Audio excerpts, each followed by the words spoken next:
Dios les bendiga, hermanos.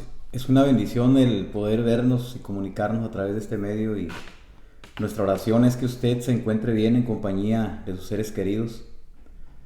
Antes de empezar con nuestra reflexión, hermanos, en este día, quisiera recordarles unas recomendaciones importantes. Y serían estas. Número uno, animarles a que sigan viendo el programa que tenemos como iglesia, que son las reflexiones que se están compartiendo los días miércoles. Ya ve que se hace un corto video. También los devocionales escritos del día viernes, los mensajes que estaremos compartiendo los domingos. Y otra cosa importante también, hermanos, que queremos que nos hagan saber algunas peticiones de oración por este medio. Al final de los mensajes estaremos orando por aquellos que estemos recibiendo. El asunto es que no sabemos cuánto vaya a durar esta contingencia, y creemos que es necesario abarcar y suplir de esta manera las necesidades de la iglesia, ¿verdad? Entonces, si usted envía su petición, su necesidad, pues vamos a estar orando, ¿verdad? Por ellas al final de cada mensaje. Entonces, le recomiendo eso, hermanos, porque es importante, ¿verdad? Entonces, vamos a pasar a nuestra reflexión en este momento. Y estaba meditando en el transcurso de esta semana sobre lo que está sucediendo en este mundo, y principalmente la experiencia que estamos viviendo como iglesia. Y el Señor trajo a mi mente el Salmo 137, un precioso salmo, y es en el que vamos a estar reflexionando en el día de hoy. Quiero que por favor tengan unas Biblias ahí en su mano, ¿verdad? Vamos a estar leyendo esta lectura preciosa. Dice la palabra de Dios, Salmo 137, versículos 1 al 9. Dice: junto a los ríos de Babilonia, ahí nos sentábamos y aún llorábamos acordándonos de Sión. Sobre los sauces, en medio de ella, colgamos nuestras arpas. Y los que nos habían llevado cautivos nos pedían que cantásemos. Y los que nos habían desolado nos pedían alegría, diciendo: cantadnos algunos de los cánticos de Sión. Dice el verso 4: ¿cómo cantaremos cántico de Jehová en tierra de extraños? Si me olvidare de ti, oh Jerusalén, pierda mi diestra su destreza. Mi lengua se pegue a mi paladar, si de ti no me acordare. Si no enalteciere a Jerusalén como preferente asunto de mi alegría. Oh Jehová, recuerda contra los hijos de Edom el día de Jerusalén, cuando decían: arrásenla, arrásenla hasta los cimientos. Hija de Babilonia, la desolada, bienaventurado el que te diere el pago de lo que tú nos hiciste. Dichoso el que tomare y estrellare tus niños contra la peña. Que el Señor, hermanos, bendiga su palabra, este momento, ¿verdad?, en nuestros corazones. Y este es uno de los salmos llamados salmos imprecatorios, ¿verdad? Salmos que están pidiendo venganza, juicio o justicia, ¿verdad? Castigo contra aquellos que les habían hecho mal. Y eso lo vemos en el versículo 7 al versículo 9. Y debido a que este salmo es un recuerdo histórico de la cautividad de Judá en Babilonia, se cree que fue escrito después de regresar del exilio por alguno de los judíos que estuvieron ahí, algún judío anciano, o también, ¿verdad?, que se escribió durante muchos años ahí en el mismo cautiverio. Y dice el versículo primero, 137:1, dice: junto a los ríos de Babilonia. Hermanos, el saber la situación geográfica de esta gente es importante, ¿verdad? Porque dice aquí que ellos se encontraban junto a los ríos de Babilonia. Y sabemos que los judíos como nación habían tenido una experiencia como ningún otro pueblo la había tenido en el transcurso de su historia. Vemos que desde la tierra de Gosén en Egipto, ellos trabajando a marchas forzadas en las fábricas de ladrillo, También supieron lo que era trabajar en los campos como esclavos a base de latigazos. Dice que también caminaron en el desierto por 40 años hasta llegar a Canaán, a la tierra prometida. Sin embargo, hoy se encontraban en Babilonia, alejados de su nación y de Jerusalén. Es muy fácil mencionar, ¿verdad?, cuando leemos este salmo o algunos otros salmos, pero en específico, ¿verdad?, Salmo 137, cuando dice junto a los ríos de Babilonia. Y a veces, cuando pensamos en los datos históricos, nos damos cuenta que Babilonia y Judá los separaba una distancia de aproximadamente 750 kilómetros en línea recta o 1330 kilómetros sorteando por el Líbano para poder llegar a Babilonia a través del Éufrates, haciendo un total de 150 jornadas, que era en caballo o en camello, durando el viaje de 5 meses aproximadamente de camino. Decimos esto, ¿verdad?, porque es lo que dice el capítulo 7 del libro de Esdras, versículos 8 y 9. Si usted quiere después, si tiene ahí su Biblia, puede consultarlo. Ahora la pregunta que surge aquí es, ¿qué estaban haciendo ahí? ¿Qué estaban haciendo estos judíos ahí junto a los ríos de Babilonia? Bueno, aparentemente no tenía sentido que estuvieran en este lugar. Dios los había llevado y establecido en la tierra prometida y les había prometido mantenerlos ahí como sus testigos mientras ellos fueran fieles a Él.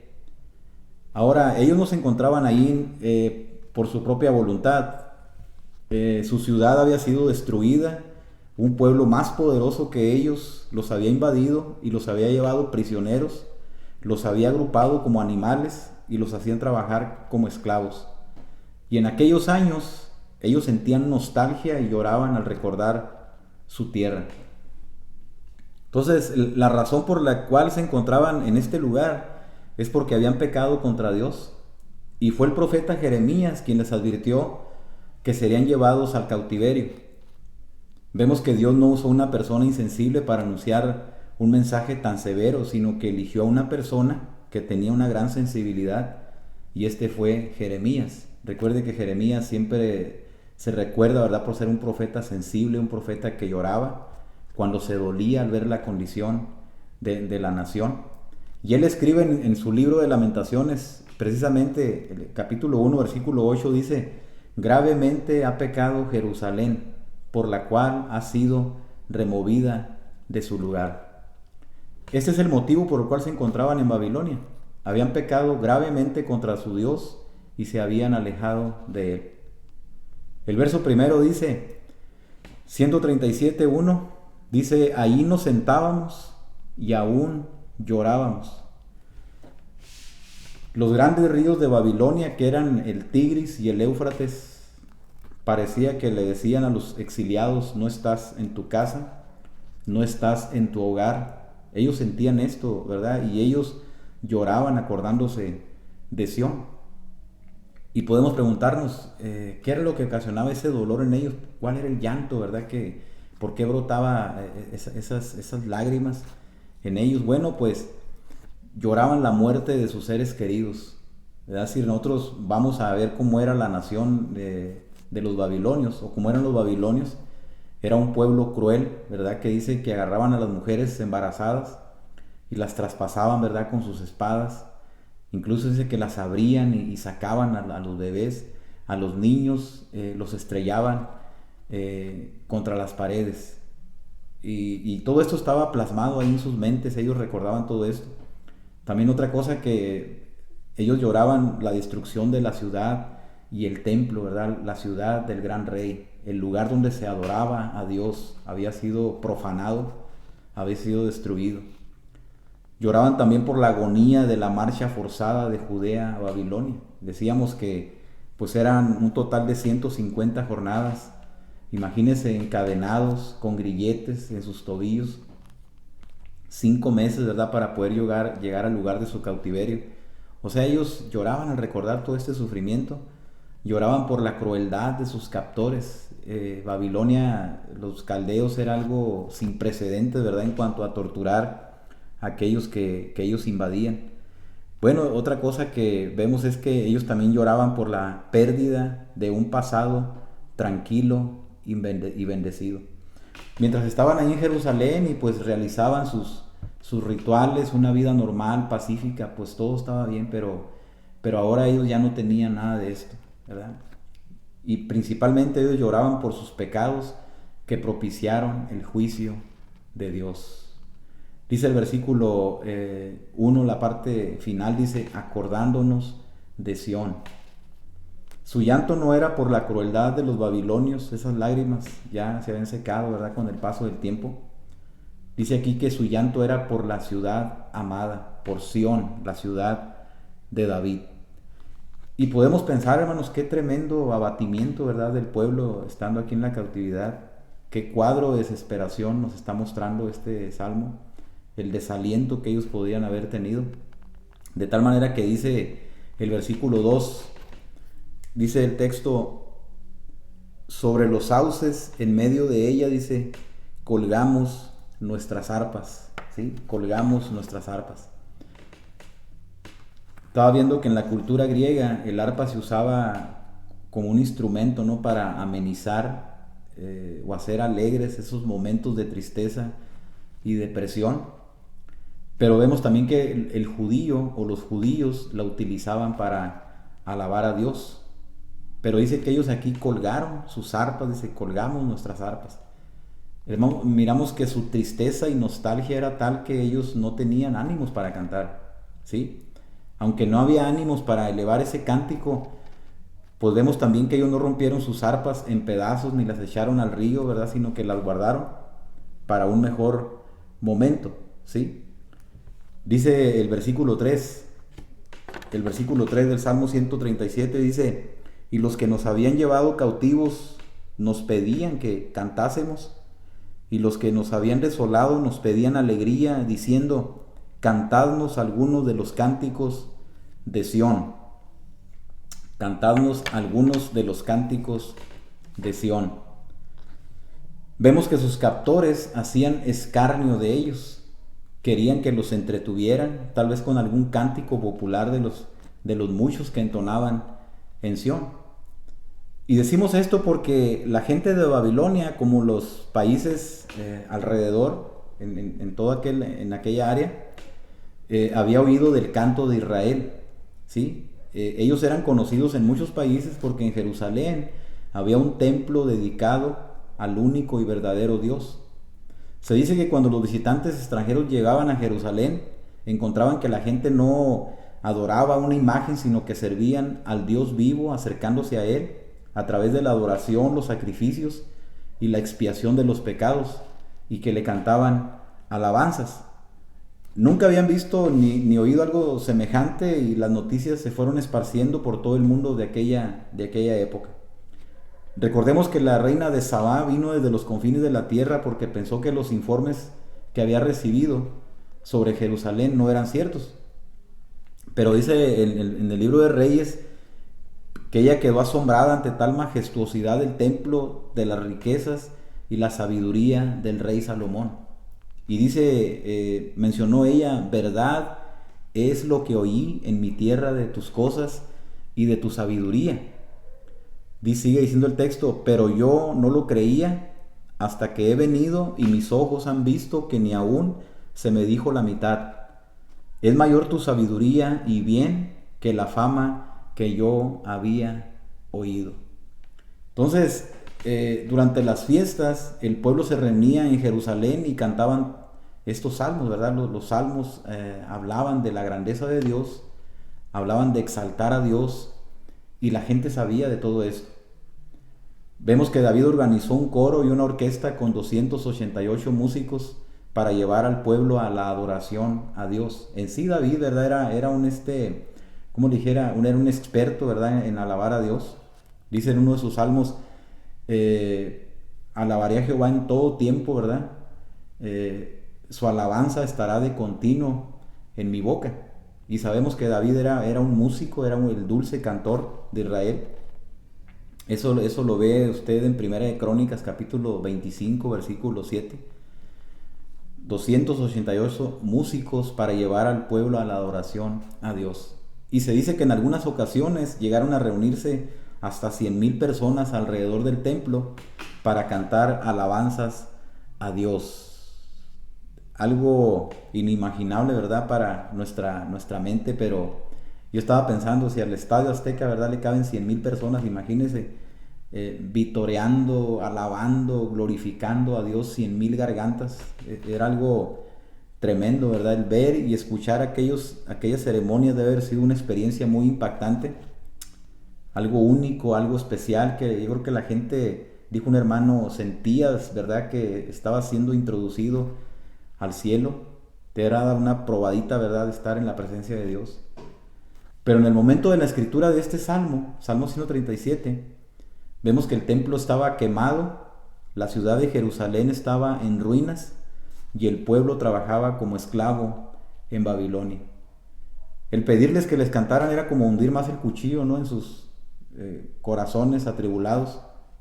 Vea el versículo 4, cómo responden ellos ante esta petición de sus captores y aquellos que los habían desolado.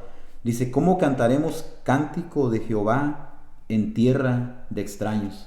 ¿Cómo vamos a cantar a Dios, o cómo cantaremos, perdón, cántico de Jehová en tierra de extraños? Hermanos, los cánticos de Dios no eran simples presentaciones artísticas, ¿verdad? Estos hablaban de una relación personal con su Dios y una adoración para Él. Ellos tenían bien claro que el lugar de alabanza era en el templo, el lugar escogido por Dios, y además ellos no servirían de espectáculo como Sansón. Si usted ha leído la historia de Sansón, recuerda que los filisteos lo llevaron, ¿verdad?, delante de todos para que él sirviera de espectáculo, ¿verdad? Lo trataron burlándose y ¿verdad?, lo llamaron para tenerlo como un bufón ahí para que los entretuviera.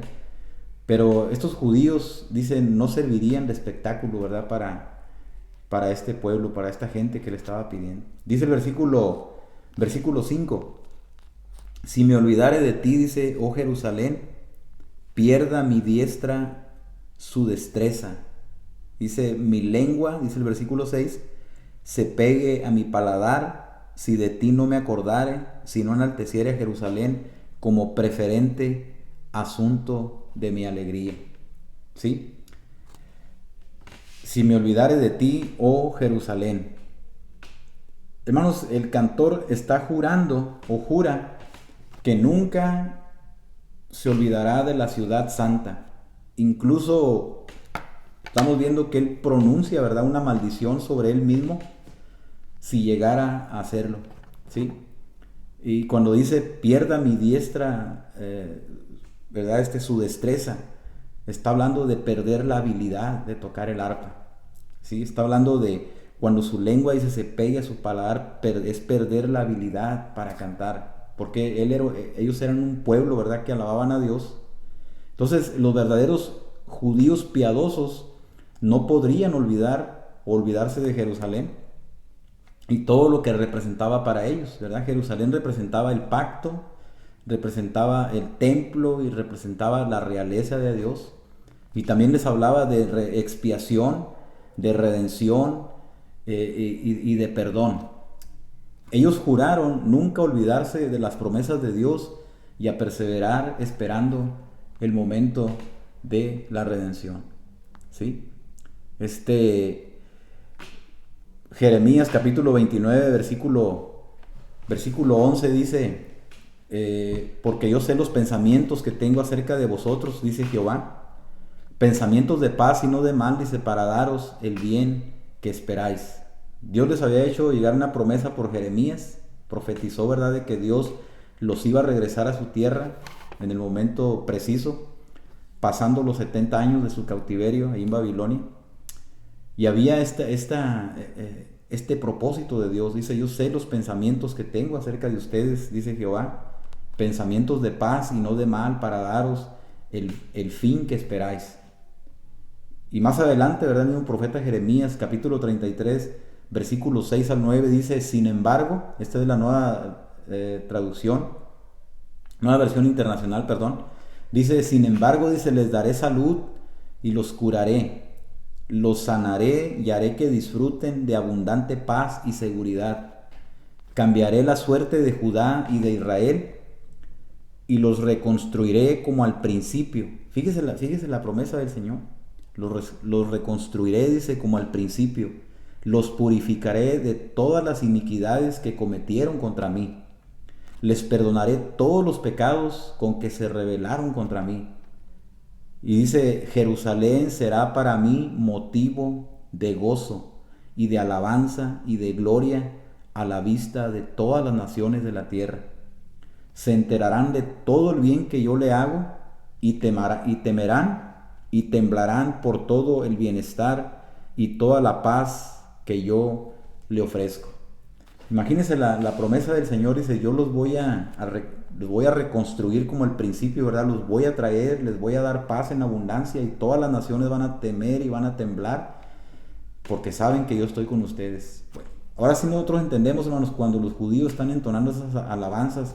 Por ejemplo, hay un cántico precioso, ¿verdad? Donde dice, alabad a Jehová, naciones todas, pueblos todos, alabadle, ¿verdad?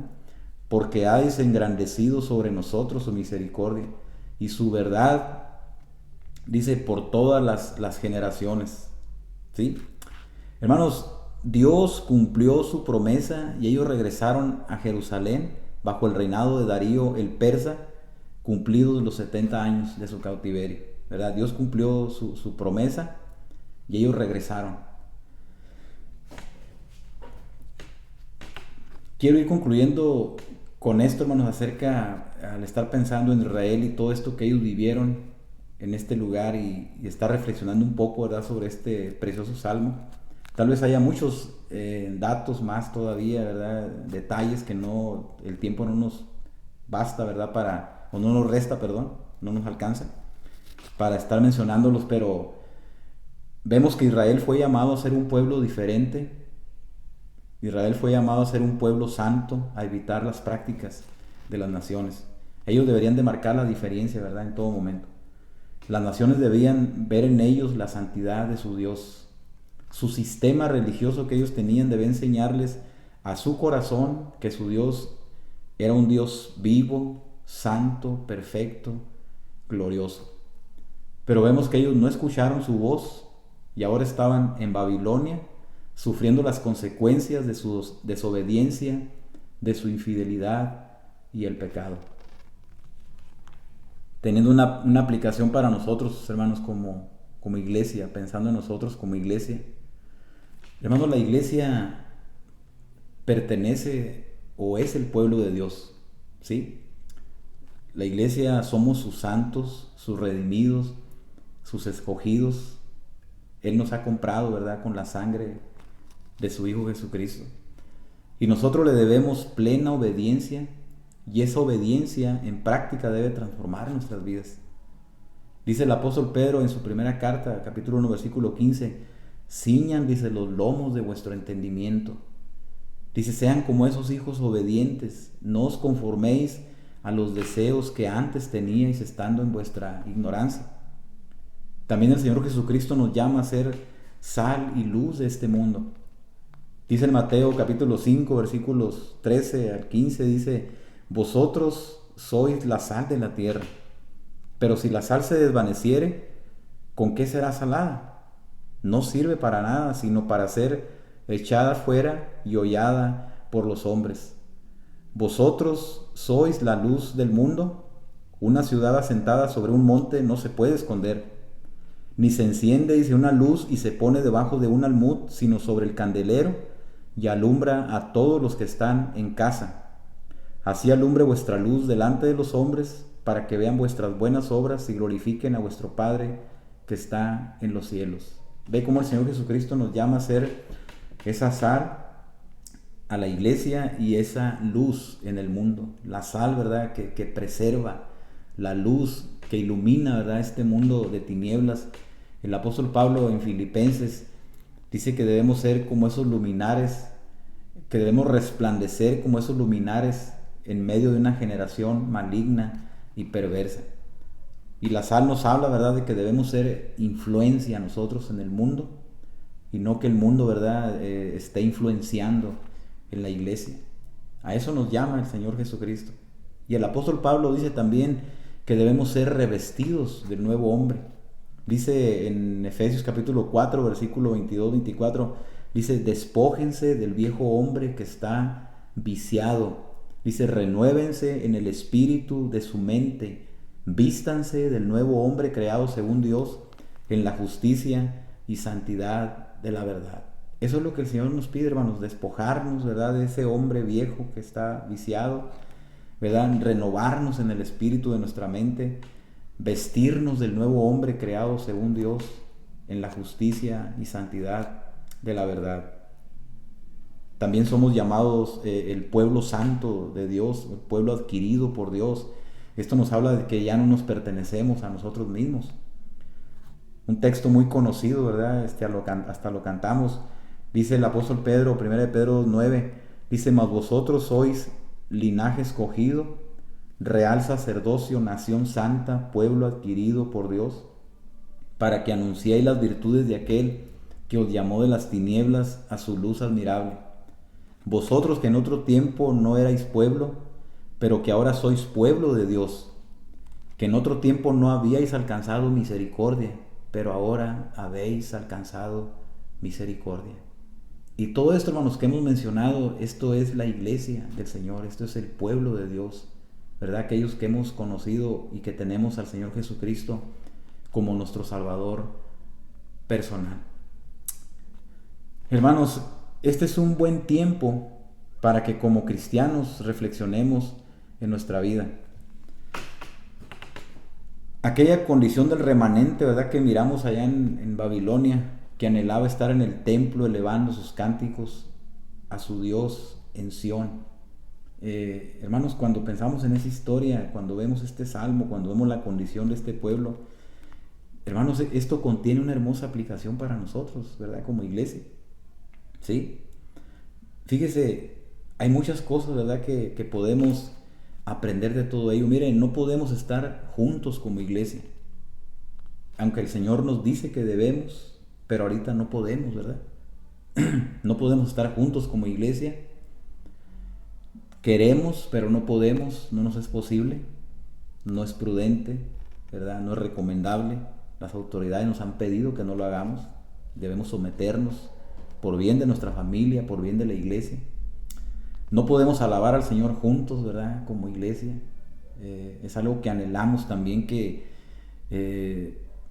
añoramos en nuestro corazón. No podemos hacerlo, ¿verdad? Cuando yo pienso en esto, en que estamos siendo privados, que no podemos hacerlo, mi mente recuerda, ¿no?, por ejemplo, cuando acá en Mexicali este joven que nos dirige en la alabanza, Alfonso, nos dice, hermanos, canten al Señor. ¿Qué les pasa, hermanos? ¿Están tristes? ¿Están dormidos? Alabe al Señor, hermano, con todo su corazón. Este joven nos está animando, ¿verdad? Nos está exhortando a que alabemos al Señor.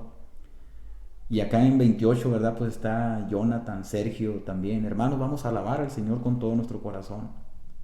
Y eso, hermanos, nos trae un recuerdo, ¿verdad?, que está latente ahí en nuestra mente, en nuestro corazón. En esta semana nos enviaron una grabación, ¿verdad?, de un audio de una alabanza, ¿verdad?, que grabaron los jóvenes de Colonia 28 hace 2 o 3 años, algo así, 4, ¿verdad?, donde una alabanza preciosa que nos habla de mi roca, ¿verdad?, el Señor Jesucristo es nuestra roca. Y la verdad que eso trajo, pues, esa añoranza, ¿verdad?, ese deseo de alabar a nuestro Señor. Trajo esa nostalgia, ¿verdad?, cuando lo hacíamos. Y vemos que, pues, las guitarras están ahí colgadas, ¿verdad? Ahorita no se les está dando uso. Con la iglesia, estamos diciendo, ¿verdad? Tal vez los que cantan, pues, ahí en sus casas, pero las guitarras están ahí colgadas, ¿verdad?, o están guardadas. No estamos alabando al Señor juntos. No podemos celebrar la cena del Señor juntos. Tal vez usted lo está haciendo, hermanos, en su casa, y es recomendable que lo haga, no deje de hacerlo, no deje de recordar a su Salvador, ¿verdad? Pero como iglesia no podemos hacerlo, ¿verdad? El Señor Jesucristo dijo, hagan esto en memoria de mí. Y aunque Él lo instituyó, y aunque Él dice que lo hagamos, ahorita, hermanos, pues no es posible, ¿verdad?, que lo hagamos. Aunque queramos, no podemos, ¿sí? y añoramos realmente, hermanos, estar con la iglesia del Señor, ¿verdad? Y entendemos lo que la iglesia significa. Yo siempre he pensado, hemos entendido lo que la iglesia significa, el testimonio que es para la gente, la iglesia cuando se reúne y qué significa para nosotros. Bueno, hermanos, la iglesia, cuando nos reunimos y en sí lo que significa la iglesia, nos habla de expiación, nos habla de redención, nos habla de perdón, ¿sí? Y este es el mensaje, pues, elocuente, ¿no? Que damos cuando nos reunimos como iglesia, ¿sí? Pero ahorita no podemos. Dios no nos está permitiendo hacerlo, ¿sí? Y si yo digo, hermanos, que Dios nos permite hacerlo es porque Él es soberano, ¿verdad? Y Él podría abrir puertas para que lo hiciéramos, pero nos está, dice que Él cierra las puertas y nadie las abre, ¿verdad? Y cuando Él abre, pues nadie cierra. Entonces, pero ahorita es el momento en que la puerta está cerrada y Él no nos está permitiendo hacerlo. Entonces Él quiere que usted y yo aprendamos algo, ¿verdad? Él sabe lo que yo necesito, Él sabe lo que usted necesita. Pero también tenemos, hermanos, la esperanza alentadora que un día no muy lejano, ¿sí? Ya miramos que en el caso de Israel, pues con ellos fue 70 años, ¿no? Pero Dios cumplió su promesa. Pero sabemos que Él nos permitirá volver a hacerlo, volver a tener todas estas prácticas como iglesia, reunirnos, ¿verdad? Nos va a dar la oportunidad de poder estar juntos, ¿verdad? Como su pueblo. Hermanos, me resta decirle solamente que el Señor le bendiga grandemente. Y en este momento, hermanos, pues yo le invito a que estemos orando, terminando este tiempo con una oración, ¿verdad? Y también animarles para que ustedes estén haciendo, pues, llegar, hermanos, sus oraciones para estar intercediendo por ellas. Vamos a orar. Bendito Señor, te damos gracias por tu bendita palabra y gracias porque a través de ella podemos ser animados y fortalecidos.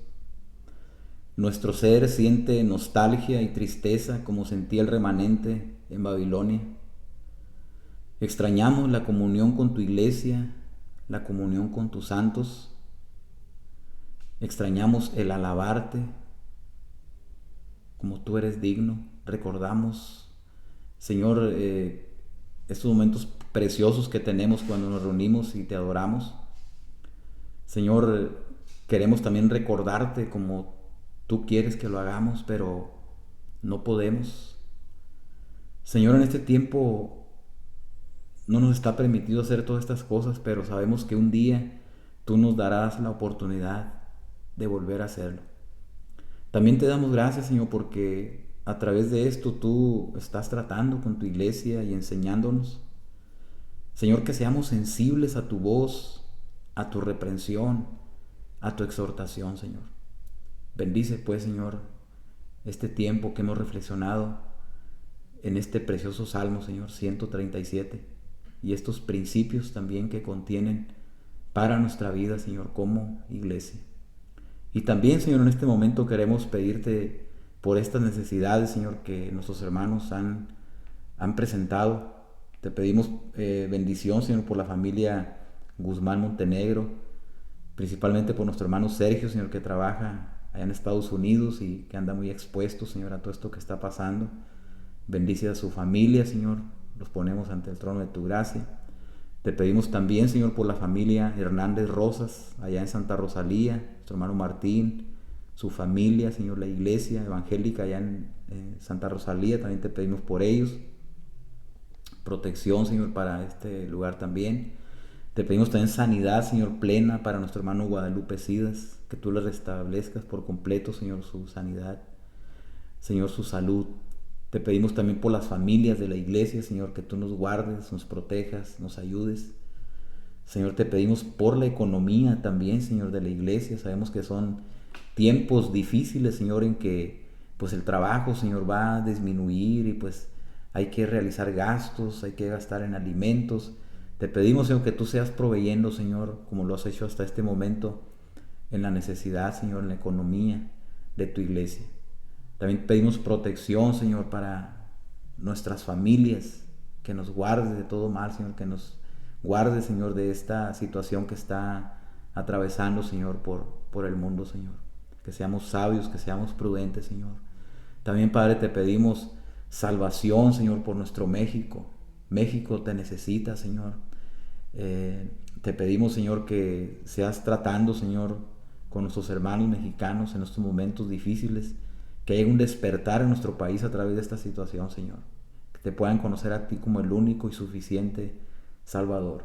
También, Señor, queremos pedirte, Señor, sabiduría por nuestros gobernantes, Señor, por nuestro presidente, por los diferentes puestos, Señor, del gobierno, que tú des gracia para que ellos puedan, Señor, saber dirigir a nuestro pueblo y ayudar en este momento tan difícil que atraviesa la nación, Señor. Los ponemos pues en tus manos y gracias te damos una vez más, Señor, por este tiempo. Padre, bendice pues tu palabra en nuestros corazones. Señor, ayúdanos, Señor, a seguir adelante, Señor.